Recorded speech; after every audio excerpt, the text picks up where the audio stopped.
চা খেতে কেনা পছন্দ করে, তবে পটুয়াখালী এই লেবুখালীতে ব্যতিক্রমধর্মী চায়ের স্বাদ। এখানে রয়েছে ম্যাজিক চায়ের দোকান। এখানে কিন্তু হরেক রকমের চা সহ রয়েছে কিন্তু ডাল ভাজা, চাল ভাজা, বাদাম ভাজা সহ আলাদা কিন্তু হরেক রকমের চায়ের সাথে স্বাদ গ্রহণ করার জন্য রয়েছে ব্যতিক্রমধর্মী অনেক উপাদান। আমরা এখন দাঁড়িয়ে আছি পটুয়াখালী এই যে লেবুখালী চায়ের দোকানে, ম্যাজিক চায়ের দোকানে। এই চায়ের দোকানে দেখা যাচ্ছে কিন্তু পটুয়াখালী থেকে বা জেলার বিভিন্ন প্রান্ত থেকে কিন্তু প্রতিদিন শত শত বললে হাজার হাজার মানুষ কিন্তু এই চায়ের স্বাদ গ্রহণ করতে কিন্তু এখানে আসছে। এখানে শুধু পুরুষই নয়, নারী পুরুষ সবাই মিলেই কিন্তু এই চায়ের স্বাদ গ্রহণ করে। এখানে আপনি দেখতে পাচ্ছেন যে এখানে অনেক লোক রয়েছে, তারা কিন্তু ইতিমধ্যে অনেকে চা খেয়েছেন, আবার অনেকে চা খাচ্ছেন। আমরা আসলে এ বিষয়ে একটু কথা বলবো। যারা এখানে চা খেতে এসেছেন তারা আসলে কেন চা খেতে এসেছেন, আর এ জায়গার চায়ের আসলে ব্যতিক্রমধর্মী কি রয়েছে যার কারণে এখানে মানুষ চা খাচ্ছে। আমরা এ বিষয়ে একজন চায়ের স্বাদ নেওয়ার একজন লোকের সাথে কথা বলবো যারা এখানে এসেছেন চার স্বাদ গ্রহণ করতে। আসলে আপনাদের চাটা কেমন লেগেছে? এক কথায় ডিলিশিয়াস, অনেক মজা। এখানে চা আসলে ব্যতিক্রম একটা চায়ের স্বাদ অনুভব করলাম। এই যে ঘুরতে এলাম, সাথে চায়ের স্বাদ উপভোগ করলাম।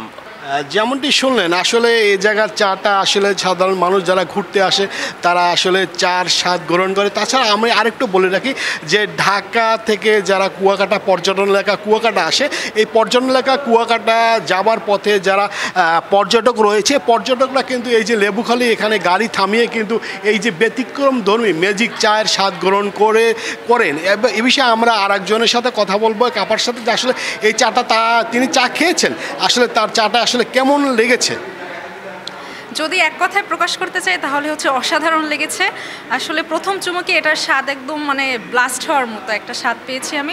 আসলে চাটা তার কাছে আসলে অসাধারণ লেগেছে। আমরা আর একজন ভাইয়ের সাথে কথা বলবো যে আসলে উনি চার পাশাপাশি আমরা দেখলাম অনেক যারা বাদাম রয়েছে, চাল ভাজা রয়েছে, রসুন রয়েছে, উনি চার পাশাপাশি এটি আসলে খেয়েছেন। এখানে এটিও দেওয়া হয়।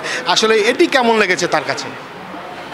যে চাল ভাজা, তিল, মুট্টা পিঠা আর যে রসুন খুবই ভালো ছিল। আসলে আমরা এবার একটু দেখাতে চেষ্টা করব আসলে যে এই যে চা বানায়, যে জায়গায় আমরা ম্যাজিক চা বলি, আসলে এই যে চাটা বানায় আসলে সে জায়গায় আমরা একটু যাওয়ার যেখানে দেখব আসলে কিভাবে আসলে চাটা তৈরি করছে, যার কারণ এত দূর দূরান্তে মানুষ এখানে চা খেতে আসে এবং তাদের কাছে এই জনপ্রিয় পটুয়াখালী জেলাবাসীর এই জনপ্রিয় চা তার কাছে আসলে তার সাথে কথা বলবো।